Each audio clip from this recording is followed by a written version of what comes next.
स्वागत है आप सबका सीवी क्लासेस के यूट्यूब चैनल पे। आज का हमारा भारतीय राष्ट्रीय आंदोलन के अंतर्गत टॉपिक है वेवेल योजना और इसके साथ साथ हम लोग कैबिनेट मिशन को भी इसमें पढ़ने वाले हैं। तो दोनों टॉपिक को पढ़ेंगे और सबसे पहले हम वेवेल योजना को देखेंगे। वेवेल योजना को स्टार्ट करने से पहले हम सबसे पहले इसकी पृष्ठभूमि को समझेंगे।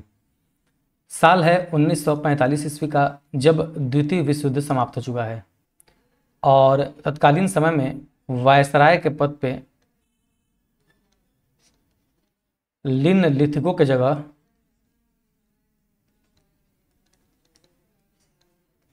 लॉर्ड वेवेल को नियुक्त किया गया है।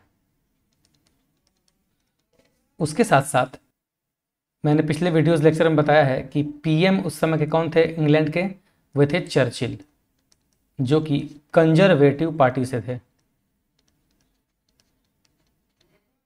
भारत की स्थिति की बात करें तो भारत में अभी भी संवैधानिक गतिरोध का कोई निराकरण नहीं हो पाया है, क्योंकि हम लोगों ने देखा किस प्रकार से अगस्त प्रस्ताव, क्रिप्स मिशन, ये सभी तमाम जितने भी प्रस्ताव लाए गए थे ब्रिटेन के द्वारा, वह सभी असफल हो गए। तो उस समय तत्कालीन समय में संवैधानिक गतिरोध एक समस्या थी। दूसरा था कि मुस्लिम लीग अलग पाकिस्तान की मांग कर रही थी और वहीं कांग्रेस की बात करें तो कांग्रेस पूर्ण स्वराज की मांग कर रही थी। उसी बीच 1945 ईस्वी में इंग्लैंड में चुनाव होने थे और एक तरफ थे चर्चिल और दूसरी तरफ थे क्लेमेंट एटली। यही दोनों उम्मीदवार थे और चर्चिल थे कंजर्वेटिव पार्टी से और क्लेमेंट एटली थे लिबरल पार्टी से। तो क्लेमेंट एटली जो है वह भारत जैसे देशों को उपनिवेश या फिर गुलाम बनाए जाने के पक्ष में नहीं थे और वहीं चर्चिल जो थे वह उपनिवेश बने रहने देना चाहते थे। तो क्लेमेंट एटली भारत की स्वतंत्रता के पक्ष में थे, इधर चर्चिल जो थे वह भी दिखाना चाहते थे कि वह भारतीयों के प्रति कितने उदार हैं। इसीलिए उन्होंने भारत में संवैधानिक गतिरोध और मुस्लिम लीग तथा कांग्रेस के बीच सहमति कराने के लिए तत्कालीन समय के जो वायसराय थे लॉर्ड वेवेल को इंग्लैंड बुलाया और उस समय के अगर भारत सचिव की बात करें तो वह थे LS आमरी। तो इन तीनों ने मिलकर एक खाका तैयार किया, उसी को वेवेल योजना कहा गया। वेवेल योजना में कुछ प्रमुख प्रावधान थे जिनके बारे में हम लोग प्रश्नों के माध्यम से चर्चा करेंगे। तो चलिए पहले प्रश्न से शुरुआत करते हैं। पहला प्रश्न है कि वेवेल योजना किस वर्ष प्रस्तुत की गई थी? तो वेवेल योजना 14 जून 1945 ईस्वी को प्रस्तुत की गई थी। दूसरा है कि वेवेल योजना के अनुसार कार्यकारी परिषद में हिंदू और मुस्लिम सदस्यों की संख्या कैसी होनी थी? तो वेवेल योजना के अनुसार जो वायसराय की कार्यकारिणी परिषद थी उसमें वायसराय और कमांडर इन चीफ, इन दोनों पदों को छोड़कर सभी व्यक्तियों को भारतीय लोगों में से चुनना था और इन भारतीय लोगों में हिंदू और मुस्लिम लोगों की बराबर बराबर संख्या होनी तय की गई थी। तो यह वेवेल योजना का एक प्रावधान था। अगला प्रश्न है, वेवेल योजना का ठोस परिणाम क्या था? तो वेवेल योजना का ठोस परिणाम था शिमला सम्मेलन बुलाया जाना, क्योंकि उस समय जितने भी भारत में पार्टियां थी वो एकमत नहीं थी। उधर मुस्लिम लीग पाकिस्तान की मांग कर रही थी, कांग्रेस जो है वह पूर्ण स्वतंत्रता की मांग कर रही थी, इसी तरह अन्य जो पार्टियां थी अपने अपने अलग अलग मांगों को लेके यहाँ पे बात कर रही थी। तो वेवेल ने सोचा कि इन सबको एक जगह बुलाया जाए और एक सर्वसम्मति से कोई नियम बनाया जाए, इसीलिए उन्होंने शिमला में सबको बुलाया और उसी को शिमला सम्मेलन के नाम से जाना जाता है। अगला प्रश्न है, शिमला सम्मेलन का आयोजन कब किया गया था? तो शिमला सम्मेलन का आयोजन 24 जून 1945 ईस्वी से लेकर 14 जुलाई 1945 ईस्वी तक किया गया था। यह डेट महत्वपूर्ण है, इसलिए याद रखेंगे।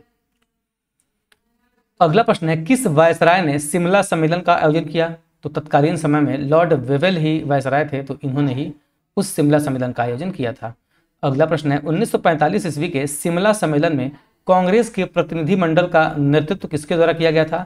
तो तत्कालीन समय में जो कांग्रेस के अध्यक्ष थे मौलाना अबुल कलाम आज़ाद के द्वारा शिमला सम्मेलन में कांग्रेस के प्रतिनिधि मंडल का नेतृत्व किया गया था और मौलाना अबुल कलाम आज़ाद जो हैं वह सबसे ज़्यादा समय तक कांग्रेस के अध्यक्ष पद पर रहे थे, कुल 6 वर्षों तक। तो ये भी ध्यान रखेंगे। अगला प्रश्न है, 1945 ईस्वी में लॉर्ड वेवेल द्वारा आयोजित शिमला सम्मेलन में अछूतों का प्रतिनिधित्व किसने किया था? तो जब शिमला सम्मेलन हुआ तो उसमें मैंने बताया कि विभिन्न पार्टियों के लोग शामिल हुए थे, तो उसमें अछूतों का जो नेतृत्व किया वह शिवा राज के द्वारा किया गया था, तो इसको भी ध्यान रखेंगे। अगला प्रश्न है, बंबई में नौसैनिक विद्रोह कब हुआ था? तो मुंबई में नौसैनिक विद्रोह 18 फरवरी 1946 ईस्वी को हुआ था। नौसेना के सैनिकों ने यह कहकर कि उनको खराब भोजन मिल रहा है तथा उनके साथ भेदभाव किया जा रहा है, अर्थात रंग भेद की रीति अपनाई जा रही है। तीसरा, उनके वेतन जो हैं वह समान पद पर कार्य करने वाले यूरोपीय सैनिकों के वेतन से भी कम है। तो इसी को लेकर 18 फरवरी 1946 ईस्वी को बंबई में नौसैनिक विद्रोह हुआ और अंग्रेजों द्वारा दबाने के बावजूद भी यह विद्रोह दबा नहीं, तो फिर सरदार वल्लभ भाई पटेल और जिन्ना ने मिलकर इस आंदोलन को शांत किया था, तो ये ध्यान रखेंगे। अगला प्रश्न है कि कांग्रेस द्वारा मुस्लिमों का सहयोग प्राप्त करने के लिए की गई प्रमुख वार्ताएं और समझौते। ये कुछ वार्ताएं और समझौते हैं जो कि कांग्रेस और मुस्लिम लीग के बीच में किया गया ताकि एक सहमति बनाई जा सके भारत के संवैधानिक निर्माण को लेकर। तो ये महत्वपूर्ण है और इनसे डायरेक्टली एग्जाम में प्रश्न पूछे जाते हैं। सबसे पहला था राजाजी राजगोपालाचारी फार्मूला, जो कि 10 जुलाई 1944 ईस्वी को पेश किया गया। दूसरा था गांधी जिन्ना वार्ता, जो कि सितंबर 1944 ईस्वी में हुई थी। तीसरा है भूला भाई देसाई और लियाकत अली समझौता, जो कि अप्रैल 1945 ईस्वी को हुई थी। चौथा है शिमला कॉन्फ्रेंस, जो कि 25 जून 1945 ईस्वी को हुई थी। अंत में वेवेल ने शिमला सम्मेलन बुलाया था 25 जून 1945 ईस्वी को, जब इनसे काम नहीं बना या फिर बात नहीं बना। तो ये सभी महत्वपूर्ण है, इनको आप लोग ध्यान रखेंगे। अब हमारा अगला टॉपिक है कैबिनेट मिशन। कैबिनेट मिशन को समझने से पहले हम शिमला समझौता के बारे में कुछ बात कर लें। जैसा कि शिमला समझौता लॉर्ड वेवेल के द्वारा बुलाया गया और शिमला समझौते में भी कोई बात नहीं बनी। अब शिमला समझौता में भी कोई बात नहीं बनी। शिमला समझौता में क्या हुआ कि मुस्लिम लीग जो थी वह बराबर यह कह रही थी कि जो कांग्रेस की कार्यकारिणी परिषद में समान हिंदू और मुस्लिमों की बात की गई है उसमें मुस्लिमों का चुनाव केवल मुस्लिम ही करेंगे। और इधर कांग्रेस का कहना था कि क्योंकि कांग्रेस जो है वह राष्ट्रीय स्तर की पार्टी है, अखिल भारतीय स्तर की पार्टी है और कांग्रेस में भी मुस्लिम हैं, इसलिए यह अधिकार कि मुस्लिमों का चुनाव केवल मुस्लिम ही जनता करेगी यह सही नहीं है और इस पर उनमें विवाद हो गया और शिमला समझौता फेल हो गया। उसके बाद 1945 ईस्वी में चुनाव होते हैं और कंजर्वेटिव पार्टी के नेता चर्चिल हार जाते हैं और नए पीएम के तौर पे लिबरल पार्टी के क्लीमेंट एटली नए पीएम बनाए जाते हैं और यह भारत के प्रति क्या थे, उदार थे। तो उन्होंने निर्णय किया कि भारत के संवैधानिक गतिरोध को दूर किया जाएगा। तो कैबिनेट मिशन जब भारत आया उस समय वायसराय कौन थे, लॉर्ड वेवेल थे और जो राज्य सचिव थे एलएस आमरी, उनके जगह पे सर पैंथिक लॉरेंस नए भारत सचिव चुने गए और इन्हीं की अगुवाई में जो मिशन भेजा गया वह कैबिनेट मिशन के नाम से जाना गया। अच्छा, इसको कैबिनेट मिशन क्यों कहते हैं? क्योंकि sir Pethick Lawrence, AB Alexander और एक सदस्य थे स्टोफर्ड क्रिप्स। तो ये जो तीनों सदस्य थे वह ब्रिटेन की कैबिनेट के मंत्री थे या फिर सदस्य थे और इसी कारण कैबिनेट के सदस्य होने के कारण ही इस मिशन को कैबिनेट मिशन कहा गया। तो सबसे पहले हम जानेंगे कैबिनेट मिशन के प्रमुख प्रस्ताव क्या थे जो कि 16 मई 1946 ईस्वी को पेश किए गए थे। यह जानना महत्वपूर्ण है क्योंकि यहाँ से डायरेक्ट एग्जाम में प्रश्न पूछे जाते हैं और इस पूरे चैप्टर को समझने के लिए भी यह जानकारी महत्वपूर्ण होने वाली है। सबसे पहला कैबिनेट मिशन का प्रस्ताव था कि भारत में एक संघ राज्य की स्थापना की जाएगी जिसमें ब्रिटिश भारत एवं रियासतों को मिला करके इस संघ राज्य की स्थापना की जाएगी। दूसरा था कि सांप्रदायिक प्रश्न का निर्णय सदस्यों द्वारा किया जाएगा। अच्छा, अर्थात जो सांप्रदायिक प्रश्न होंगे उसका निर्णय जो उसमें शामिल सदस्य होंगे वही करेंगे। तीसरा था कि प्रांतों को केंद्रीय विषय छोड़कर पूर्ण स्वायत्तता दी जाएगी, अर्थात अगर एक बड़े केंद्रीकृत भारत राज्य की स्थापना की जाएगी तो उसमें जो केंद्रीय विषय होंगे वह केंद्र के पास होंगे और बाकी विषय जो है वह प्रांतों को स्वायत्त रूप से दिए जाएंगे। अगला प्रस्ताव था प्रांत आपस में गुट बना सकते हैं, अर्थात ये प्रांत आपस में गुटबंदी कर सकते थे। पांचवा था कि भारतीयों को अपना संविधान बनाने का अधिकार दिया जाएगा और इसके अंतर्गत भारतीयों को यह अधिकार दिया गया कि वह अपना संविधान खुद बनाएंगे और इसी के बाद हम देखेंगे किस प्रकार से भारत में एक संविधान सभा का निर्माण भी होगा। अगला प्रस्ताव था कि कैबिनेट मिशन ने मुस्लिम लीग की पाकिस्तान की मांग को अस्वीकार कर दिया और जिसके कारण पाकिस्तान द्वारा भी कैबिनेट मिशन का विरोध किया जाने लगेगा। अगला था कि एक अंतरिम सरकार का गठन किया जाएगा और सभी राजनीतिक दलों को मिलाकर इस अंतरिम सरकार का गठन किया जाएगा, जिसके बारे में हम लोग अगले वीडियो लेक्चर में पढ़ेंगे किस प्रकार से अंतरिम सरकार का गठन किया गया और उसमें मुस्लिम लीग के सदस्यों ने भी हिस्सा लिया। अगला प्रश्न है 1946 ईस्वी में कैबिनेट मिशन 3 कैबिनेट मंत्रियों से गठित किया गया था। वे कौन 3 अंग्रेज कैबिनेट मंत्री थे? तो इसके बारे में मैंने पिछली स्लाइड में बताया था कि पहले थे लॉर्ड पैंथिक लॉरेंस, दूसरे थे सर स्टोफर्ड क्रिप्स तथा चौथे थे एवी अलेक्जेंडर। इनके नेतृत्व में ही कैबिनेट मिशन भारत आया था। अगला प्रश्न है 1946 ईस्वी के कैबिनेट मिशन का नेतृत्व किसके द्वारा किया गया था? तो कैबिनेट मिशन का नेतृत्व सर पैंथिक लॉरेंस के द्वारा किया गया। अगला प्रश्न है द्वितीय विश्व युद्ध के बाद 1946 ईस्वी में कौन सा मिशन भारत आया था? तो द्वितीय विश्व युद्ध के बाद 1946 ईस्वी में कैबिनेट मिशन भारत आया।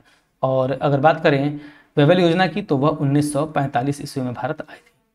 अगला प्रश्न है कैबिनेट मिशन भारत कब आया? तो कैबिनेट मिशन 24 मार्च 1946 ईस्वी को भारत आया था। ये डेट महत्वपूर्ण है, कई बार एग्जाम में पूछा भी गया है। कैबिनेट मिशन भारत कब आया? 24 मार्च 1946 ईस्वी को। अगला प्रश्न है इसका प्रस्ताव मई में आया था। इसमें अभी भी भारत को विभाजन मुक्त रखने की आकांक्षा थी, जिसका ब्रिटिश प्रांतों से मिलकर बने एक संघीय राज्य का स्वरूप होना था। उपर्युक्त उदाहरण किससे संबंधित है? तो यह कैबिनेट मिशन के बारे में कहा जा रहा है। अगला प्रश्न है कैबिनेट मिशन के भारत आगमन के समय भारतीय राष्ट्रीय कांग्रेस का अध्यक्ष कौन था? तो जब कैबिनेट मिशन भारत आया तो उस समय भारतीय राष्ट्रीय कांग्रेस के अध्यक्ष थे मौलाना अबुल कलाम आज़ाद। अगला प्रश्न है वह कौन सा कांग्रेस अध्यक्ष था जिसने क्रिप्स मिशन व लॉर्ड वेवेल दोनों से वार्ताएं की थी? तो वह व्यक्ति थे अबुल कलाम आज़ाद। इनके बारे में हम लोगों ने कई बार चर्चा कर ली है। अगला प्रश्न है कांग्रेस का कौन सा नेता कैबिनेट मिशन योजना के पक्ष में पूरी तरह से था? तो कांग्रेस के महात्मा गांधी वह नेता थे जो कैबिनेट मिशन योजना के पक्ष में पूरी तरह से थे। अगला प्रश्न है कैबिनेट मिशन और मुस्लिम लीग के विषय में सही कथन कौन कौन से हैं? तो चलिए इसको भी जान लेते हैं। यहाँ से कूट वाले प्रश्न बनाए जाते हैं। सबसे पहली बात कि 1946 ईस्वी में मुस्लिम लीग ने कैबिनेट मिशन योजना के लिए दी गई अपनी स्वीकृति वापस ले ली थी। हाँ, ये बात सही है क्योंकि शुरुआत में कैबिनेट मिशन को स्वीकृति दी थी मुस्लिम लीग ने, लेकिन जब उसने देखा कि इसमें पाकिस्तान की मांग का प्रस्ताव नहीं है तो उसने अपनी स्वीकृति वापस ले ली। अगला प्रश्न है 1946 ईस्वी में गठित अंतरिम सरकार में मुस्लिम लीग शामिल हुई थी। तो ये बात भी बिल्कुल सही है। जब 1946 ईस्वी में अंतरिम सरकार का गठन किया जाएगा तो उसमें मुस्लिम लीग के सदस्य भी शामिल होंगे। तो ये था हमारा वेवेल योजना और कैबिनेट मिशन से बनने वाले सभी महत्वपूर्ण प्रश्न और उनका डिटेल्ड एक्सप्लेनेशन।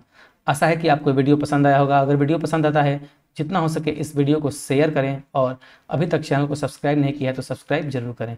मिलते हैं अपने अगले वीडियो में अगले टॉपिक के साथ। इसके साथ साथ आप लोगों के लिए एक जानकारी है कि हम लोगों ने इंडियन पॉलिटी के 4000 MCQs की महामैराथन सीरीज स्टार्ट की है, जिसको कि आप प्लेलिस्ट में चेक कर सकते हैं। चलिए मिलते हैं अगले वीडियो में अगले टॉपिक के साथ। Thank you.